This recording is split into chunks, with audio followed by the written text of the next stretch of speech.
Olá, tudo bem? Nesse vídeo eu quero resumir para você e trabalhar a questão do primeiro Natal, do ano zero, do nascimento de Jesus mesmo. O que a Bíblia nos fala sobre essa história? O que informações arqueológicas nos mostram de como ele pode ter parecido, como pode ter acontecido? O que outras informações históricas de outros autores extrabíblicos falam sobre o contexto de Israel naquela época?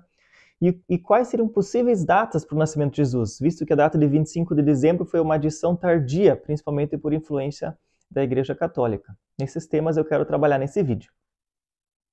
Bom, o tema do nascimento de Jesus só é contado em dois evangelhos, só em Mateus e em Lucas, nos capítulos 1 e 2 de cada evangelho.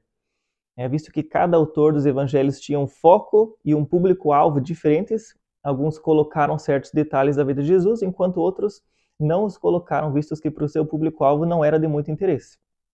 Mateus, por exemplo, que escreve para os judeus, tem um forte interesse em contar a origem de Jesus, por isso começa com toda a genealogia, enquanto que Marcos, por exemplo, escreve para um público romano, para o qual não interessaria saber a infância de Jesus. Se a gente olhar então a figura do presépio, que é como a gente imagina geralmente o nascimento de Jesus, né? Tem essa imagem aí do Papa olhando um presépio. O presépio está comemorando aí cerca de 800 anos de idade. A ideia de um presépio foi uma invenção de Francisco de Assis. E o presépio nos traz uma certa imagem de como pode ter sido o nascimento de Jesus. Mas muito do que se vê no presépio foram coisas que foram adicionadas com o tempo, de maneira não fiel ao contexto histórico. Então, não digo que foi feito por mal, simplesmente a história anda, as pessoas acrescentam coisas e imaginam coisas que talvez não sejam o mais fiel ao que a história, que a arqueologia e que os textos bíblicos nos mostram sobre o primeiro Natal. Então, como pode ter parecido realmente esse momento do nascimento de Jesus? Eu vou ler alguns textos bíblicos e aí dando comentários sobre como eles trabalham essa questão do nascimento de Jesus. Começando com o Evangelho de Lucas, no capítulo 1. Diz assim: existia no tempo de Herodes, rei da Judeia, um sacerdote chamado Zacarias, da ordem de Abias, e cuja mulher era filha de Arão. Era das filhas de Arão, o nome dela era Isabel. E aconteceu que, exercendo ele o sacerdócio diante de Deus, na ordem da sua turma. E sucedeu que, terminando os dias do seu ministério, voltou para sua casa, e nesses dias Isabel, sua mulher, concebeu. Então, vemos aí, no tempo do rei Herodes, isso é confirmado, porque Herodes o Grande viveu até 4 a.C. Sabemos que Jesus, então, nasceu antes de 4 a.C., então a data de Jesus nasceu no ano zero foi uma suposição equivocada, né, do século V, quando Dionísio, o Pequeno, fez um cálculo e chegou àquele ano, mas na verdade, né, já se sabe que esse dado não está certo. Então existia esse tal do Zacarias, que ele servia segundo a ordem de Abias. E o Velho Testamento nos mostra quando que a ordem de Abias tinha que servir no templo de Deus. E aí sabemos mais ou menos em que mês do ano que Zacarias estava no templo servindo. Porque quando ele terminou o seu serviço, a esposa dele engravidou. Então sabemos mais ou menos em que época do ano Isabel engravidou. Então, em 1 Crônicas 24, a Bíblia nos diz quando que a ordem de Abias tinha que servir no templo. E aí diz lá que o rei Davi instituiu 24 grupos de sacerdotes para servirem no templo. Cada um servia 15 dias no templo. 15 vezes 24, a gente chega aos 365 dias do ano. Então, o grupo de Abias era o oitavo grupo que servia no templo. Então, isso significa que o grupo de Abias servia no templo no mês judaico de Tammuz, que seria o mês do nosso calendário, mais ou menos entre junho e julho. Mais ou menos entre junho e julho, então Zacarias esteve no templo. Tem aquela visão com o anjo que diz que ele vai se tornar pai, o nome do filho é para ser João, e vai abrir o caminho do Senhor Jesus. Ele volta para casa, possivelmente, e a esposa dele engravida ali no mês de Av, que seria mais ou menos julho, agosto do nosso calendário. Sabemos que então 9 meses depois seria a possível data do nascimento de João Batista.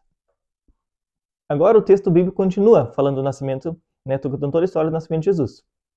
E no 6º mês foi o anjo Gabriel enviado por Deus a uma cidade da Galileia, chamada Nazaré, a uma virgem desposada com um homem cujo nome era José, da casa de Davi, e o nome da virgem era Maria.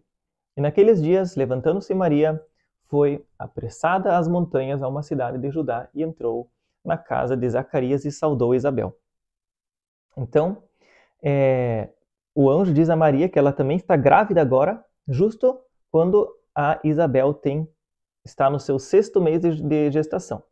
Então, Maria está 6 meses atrás de Isabel na sua gestação. O anjo diz que Maria vai ter um filho que é gerado pelo Espírito Santo. Maria, então, se apressa e vai visitar a sua prima Isabel. Então, a gravidez de Maria, se a gente seguir esse mesmo cálculo, seria mais ou menos ali no mês de Shavat, seria o mês do nosso calendário, ali algo entre janeiro e fevereiro. Ali, possivelmente, então, a Maria engravida do Espírito Santo. A história continua, né? Diz que Maria ficou com Isabel por quase 3 meses, depois voltou para casa, e nesse tempo, então, Isabel teve seu filho. Então, né, parece-me que Maria ficou com Isabel até Isabel dar à luz a João Batista. Então, João Batista nasce ali possivelmente no mês de Isjar, que seria mais ou menos abril ou maio do nosso calendário. Agora tem aqui uma imagem de como os arqueólogos, com as descobertas arqueológicas que eles fizeram nos últimos anos, como eles supõem que a cidade de Nazaré parecia no 1º século, na época em que Maria então tem esse encontro com o anjo Gabriel. Vê-se nessa imagem que era um vilarejo, simplesmente. É muito pequeno, possivelmente não mais do que 200 moradores, e agrário, tem essas pessoas ali plantando e colhendo. Então, Maria, quando tem esse encontro com o anjo, e é dito que ela tem então um bebê, possivelmente então ela mora nesse vilarejo pequeno, onde todas as pessoas se conhecem. Ela possivelmente era uma moça jovem, talvez ali, como ela já estava noiva de José, as meninas jovens, elas noivavam, geralmente logo após a primeira menstruação, que naquela época calcula-se que acontecia entre os 13 a 15 anos de idade. Então Maria, aí possivelmente uma menina de 13 a 15 anos de idade, quando recebe o encontro do anjo Gabriel. José possivelmente algo em torno de 18 anos, os noivos eram um pouco mais velhos que as noivas. E Maria, então, na verdade, ela está correndo um sério perigo aqui. Se a gente pegar, por exemplo, a história de João, capítulo 8, quando Jesus tem um encontro com a mulher que foi pega em adultério, ela está quase sendo apedrejada. Então havia um sério risco da mulher que engravida, sem ser casada, ela ser apedrejada. Então quando Maria recebe a mensagem do anjo, que ela está grávida, e o que está sendo gerado nela vem de Deus, há uma séria chance de ela ser martirizada por ter engravidado sem ser casada, de ser só uma moça noiva nessa época.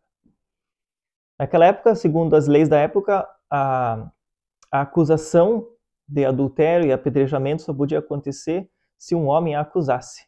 Então, José decide não acusar sua esposa, mas ele quer cancelar o casamento em secreto. É o que o texto nos diz, o texto de Mateus. E então Maria, conta-se que Maria então foi visitar sua prima Isabel. Será que ela foi visitar Isabel porque a situação ali no seu vilarejo estava complicada? Todo mundo com olhares tortos para ela, né? Da onde vem essa gravidez? Que história é essa? Foi engravidada pelo Espírito Santo? Que história é essa? Então, é possível, não sabemos, né? São só suposições, mas é interessante imaginar, né, que para Maria pode ter sido bem, bem difícil essa gravidez. Bom, o texto continua assim, agora lendo do Evangelho de Mateus. Ora, o nascimento de Jesus Cristo foi assim, que estando Maria, sua mãe, desposada com José, antes de se ajuntarem, ou seja, no período do noivado, achou-se ter concebido do Espírito Santo. Então José, seu marido, como era justo e não queria infamar, tentou deixá-la secretamente. E projetando ele isto, eis que em sonho lhe apareceu um anjo do Senhor, dizendo: José, filho de Davi, não temas receber a Maria, tua mulher, porque o que nela está sendo gerado é do Espírito Santo. E José, despertando do sono, fez como o anjo do Senhor lhe ordenou e recebeu a sua mulher. Então, José também toma essa nobre posição de dizer sim para a vontade de Deus, mesmo que isso tenha um custo, mesmo que ele vá sofrer muito preconceito né, e olhares tortos dos outros, como assim uma gravidez antes de estarem casados, né? É algo proibido. Uma curiosidade, como então acontecia um noivado no primeiro século aí em Israel, no judaísmo? Né, organizado pelos pais, então possivelmente os pais de José e os pais de Maria que tinham arranjado esse noivado.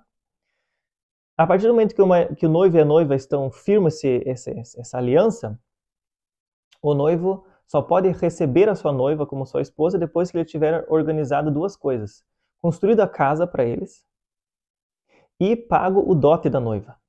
Então, quando a gente lê João 14, onde Jesus diz: eu vou preparar morada para vocês e depois eu volto para buscar vocês, Jesus está usando essa linguagem do noivo que vai preparar uma casa para depois vir buscar a sua noiva. E a gente pensa, como assim? O marido tem que pagar para ter a mulher? Isso é um desprezo para com as mulheres. Na verdade, na visão deles, da época do primeiro século, seria visto como se a mulher fosse um diamante de alto valor, uma pedra preciosa que foi lapidada pelos pais durante 15 anos e agora vai ser entregue a um outro homem. A mulher não vai mais viver perto da família da noiva, mas o que acontecia, eles viviam perto da família do noivo. Então ela vai quase que perder muito do relacionamento familiar da sua família. E como os pais lapidaram essa pedra preciosa por 15 anos e agora vão perder uma pedra preciosa, algo muito valioso, essa joia que é essa mulher, o marido vai dar uma compensação financeira para os pais, já que ele está tirando uma pedra preciosa delas. Então essa é a ideia por trás do dote da noiva. É algo mais nobre, não tanto um desprezo para com a mulher.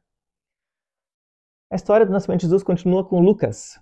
E aconteceu naqueles dias que saiu um decreto da parte de César Augusto para que todo mundo se alistasse. Este foi o primeiro alistamento feito sendo Quirino presidente da Síria. E todos iam alistar-se, cada um à sua própria cidade. E subiu também José da Galiléia, da cidade de Nazaré, à Judéia, a cidade de Davi, chamada Belém, porque era da casa e da família de Davi, a fim de alistar-se com Maria, sua esposa, que estava grávida. Esse texto tem alguns dados interessantes, e alguns dados que historiadores ainda não conseguiram juntar as peças do quebra-cabeça até hoje. E são os seguintes. Diz ali então que César Augusto era o imperador. Esse dado bate. César Augusto era o imperador durante esses anos do nascimento de Jesus. O problema está ali no versículo 2, Quirino, presidente da Síria. Quirino só veio a ser presidente da Síria, governador da Síria, depois do ano 6 depois de Cristo. Mas Herodes morreu no ano 4 antes de Cristo. Então nós temos aí cerca de 10 anos entre esses dois dados que não batem. Então isso aí que historiadores ainda se debruçam para entender aí qual que foi um erro de tradução, tem algum dado que ainda não foi encontrado, algum dado histórico que ainda está para ser desvendado, mas esse seria quase que o grande ponto hoje em dia, que ainda não há consenso entre os historiadores a respeito da historicidade do nascimento de Jesus. Os censos que o Império fazia era realizado na primavera, no verão ou no outono, mas nunca no inverno, porque no inverno era muito frio e para o povo sair e se alistar nos locais era muito difícil. Então sabemos que dezembro, como é inverno, possivelmente não foi em dezembro o nascimento de Jesus. E muitas vezes esses censos, como eles eram feitos para se juntar dinheiro dos impostos, quem tinha que se alistar eram todas as pessoas que tinham bens, que tinham terras, que tinham propriedades. Pessoas pobres que não tinham nenhum bem, nenhuma propriedade, moradores de rua, pessoas que não possuíam nada, não precisavam se alistar. Assim eram geralmente feitos os censos. Eles não iam poder dar nada para o império. Então, se diz que José foi até Belém para esse censo, talvez ele possui alguma terra, alguma casa, não é uma casa não, mas algum bem, alguma propriedade em Belém para ele se alistar lá, possivelmente. E o fato de Maria ter ido junto, né, geralmente só a pessoa que tinha o bem precisava ir se alistar. Maria vai junto, talvez ela tinha também alguma propriedade em Belém, mas isso é mais difícil, porque geralmente as propriedades pertenciam aos homens e não às mulheres. Talvez ela vai junto com o seu marido, porque ela está com medo de ficar sozinha em Nazaré, por causa da possibilidade do apedrejamento, ou porque ela não quer ficar desacompanhada no final da sua gestação. E tudo são possibilidades, né? É interessante pensar, quando a gente está lendo a história de Jesus, quais seriam as possibilidades aí. E aí eles chegam em Belém e a história continua. E aconteceu que, estando eles ali, se cumpriram os dias em que ela havia de dar à luz. E deu à luz a seu filho primogênito, e envolveu-o em panos, e deitou-o numa manjedoura, porque não havia lugar para eles na estalagem ou na estrebaria. O texto, o versículo em grego ali significa, para hospedaria, é katalimati. E ele é diferente do texto usado para hospedaria ou estalagem em outra passagem do também Evangelho de Lucas. Por exemplo, Lucas 10, quando se conta a história do bom samaritano, diz o seguinte, que o bom samaritano levou o homem machucado em seu animal para uma estalagem e cuidou dele. Mas lá o texto usado é pandocheion. Então existe aí essa dúvida. Se tanto Belém quanto Nazaré eram vilarejos pequenos, onde todo mundo se conhecia, e possivelmente não havia hospedarias e estalagens, como a gente pensa hoje numa cidade grande, o que esse texto está querendo dizer ali, né? O texto do bom samaritano realmente parece, essa palavra em grego realmente se refere, segundo estudiosos, a uma hospedaria, um local, uma espécie de hotel. Mas a palavra katalimati, parece se referir a uma outra coisa. Isso eu vou mostrar na próxima imagem. Tem aqui então a imagem, possível imagem de como se pareciam as casas na época em Israel. Então ali na parte de baixo, na entrada da casa, ficavam os animais.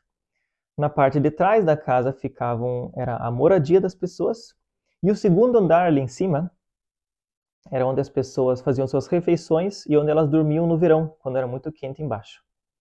Então, quando o texto diz que não havia lugar para eles na estalagem, na hospedaria, possivelmente o texto está querendo dizer que não havia lugar para eles no andar superior, porque talvez eles já estavam recebendo outros parentes, esses donos da casa, que talvez era algum parente de José.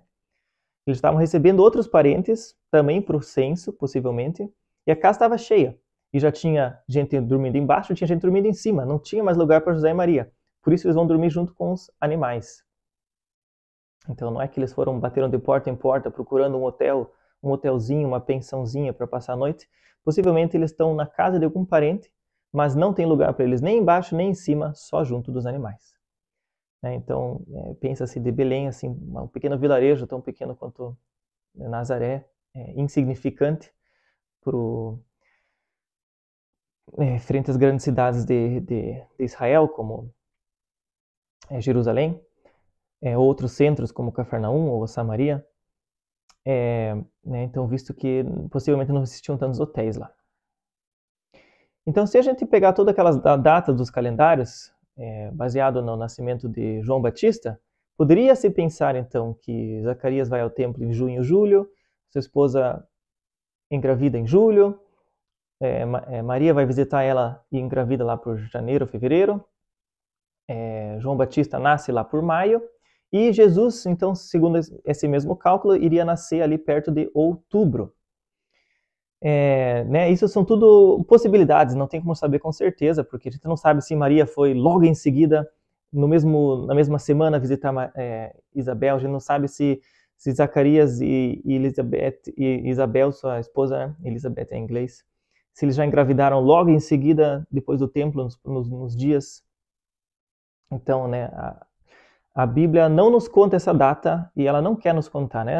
Poderia ter contado, mas os autores resolveram não colocar essa data do nascimento de Jesus, mas isso aí é só uma possibilidade, né? Então tem outras possibilidades, tem outros autores que vão falar, não, Jesus possivelmente nasceu na data da Páscoa, porque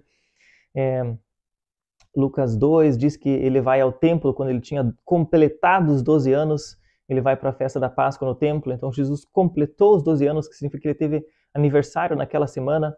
Então são outras possibilidades, são outras pessoas que acreditam que Jesus nasceu na Páscoa, ou em outubro, ou em dezembro, mas o mês mesmo não é o mais importante nessa história.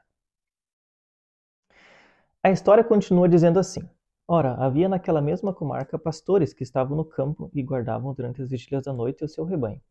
Isto vos será por sinal: achareis o menino envolto em panos e deitado numa manjedoura. E aconteceu que, ausentando-se deles os anjos para o céu, disseram os pastores uns para os outros: vamos, pois, até Belém e vejamos isso que aconteceu, e o que o Senhor nos fez saber. E foram apressadamente e acharam Maria e José e o menino deitado na manjedoura. Então é interessante a gente pensar que Belém era um pequeno vilarejo e que os pastores estão no campo, né? Isso não pode ter sido no inverno, porque no inverno os animais estariam dentro da casa, naquele espaço reservado aos animais. Mas como eles estão passando a noite fora, possivelmente está muito quente dentro. Então, mais uma vez, dizendo que a data de 25 de dezembro é muito improvável do nascimento de Jesus. E que eles foram então procurar, quando os anjos falaram, o sinal ele vai estar numa manjedoura. Se a gente pensar que Belém era pequeno, como talvez essa imagem demonstra, não havia muitas casas em que eles pudessem procurar um bebê deitado numa manjedoura. Talvez eles olharam várias casas ali, até que acharam uma casa em que tinha um bebê na manjedoura e saberam, este é o próximo rei, o rei dos judeus. E ao final, né, finalizando aqui a história já do nascimento de Jesus, quando Jesus já era alguns dias de idade, diz em Lucas, e quando ele fez 8 dias, eles foram circuncidar o menino e deram para ele o nome de Jesus, que era o nome que o anjo tinha dado. E depois, cumprindo-se os dias da purificação, que eram, segundo a lei de Moisés, 40 dias, eles levaram Jesus até Jerusalém, até o templo, para apresentarem ele ao Senhor. Faz sentido que depois do nascimento de Jesus, eles permaneceram esses vários dias em Belém, porque Belém ficava bem próximo de Jerusalém, enquanto a cidade dos pais, né, Nazaré, ficava bem longe de Belém. Seria um caminho muito longo para eles. Então faz sentido que eles ficaram em Belém mais alguns dias e depois do nascimento de Jesus continuaram morando em Belém. Porque o texto de Mateus 2 nos diz que quando os reis magos vieram, eles encontraram Jesus em Belém. Os reis magos provavelmente encontraram Jesus quando ele já tinha em torno de 1 ano e meio de idade. Eu vou ler o texto aqui. E tendo Jesus nascido em Belém, no tempo do rei Herodes, vieram alguns magos do Oriente a Jerusalém, dizendo, onde está aquele que é nascido rei dos judeus? Porque vimos a sua estrela no Oriente e viemos adorá-lo. E entrando na casa, acharam o menino com Maria, sua mãe, e prostrando-se adoraram. Abrindo seus tesouros, ofereceram-lhe ouro, incenso e mirra. E tendo ele se retirado, eis que o anjo do Senhor apareceu a José, dizendo, toma o menino e sua mãe e foge para o Egito, e demora-te lá, até que eu te diga, porque Herodes há de procurar matar o menino. E Herodes, quando se sentiu enganado pelos reis magos, disse que eles deviam matar todos os meninos que tinham 2 anos para baixo em Belém. Ou seja, quando os reis magos vão visitar José e Maria, Jesus tinha quase 2 anos de idade. E possivelmente com esse dinheiro, esses presentes, ouro, incenso e mirra que os magos deram, com esse dinheiro desses presentes tão caros e preciosos, José e Maria conseguiram financiar a estadia deles por longo tempo no Egito, esperando até a morte de Herodes, para que eles pudessem então voltar. Na volta, o reino de Herodes foi dividido entre seus 3 filhos, e o filho mais rigoroso ficou com a parte do sul, a Judéia. Por isso, José não quer voltar para lá. Ele resolve voltar para o reino do norte, para a sua cidade de Nazaré, onde havia outro filho de Herodes que era mais tranquilo. Assim. Então, esses são muitos dados a respeito do nascimento de Jesus. Eu finalizo com essa frase, no cristianismo primitivo, o nascimento de Jesus não tem grande importância, porque a mensagem principal é que Jesus morreu pelos pecados e ressuscitou. E esse é o triunfo sobre a morte, e todo o resto é secundário. Então, os autores da Bíblia não procuram fixar qual foi a data do nascimento de Jesus, mas o foco principal está na Páscoa, está na morte de Jesus, esse nascimento, né? Na morte e ressurreição. Por isso tem essa imagem engraçada. É um quadro do ano 1523, onde tem José, Maria e Jesus, e se você olhar no lado esquerdo em cima, já tem um crucifixo na parede. Claro que de verdade não foi assim, não havia nenhum crucifixo, né? Mas é engraçado porque, né, se diz um easter egg. É um segredo aí do futuro já sendo contado. Jesus nasce e já tem um crucifixo dele na parede. Então, né, o autor ali já querendo mostrar também que o mais importante é a morte e a ressurreição de Jesus e não o nascimento dele. Muito obrigado por seu tempo, por assistir esse vídeo. Que Deus te abençoe. Se você curtiu o vídeo, dá um clique aqui no curtir. Compartilhe adiante com outras pessoas que se interessam pelo tema. E deixa um comentário sobre alguma coisa nova que você não sabia ou algo que você pensa diferente, algo que você ainda gostaria de adicionar às informações desse vídeo. Deus te abençoe e até uma próxima.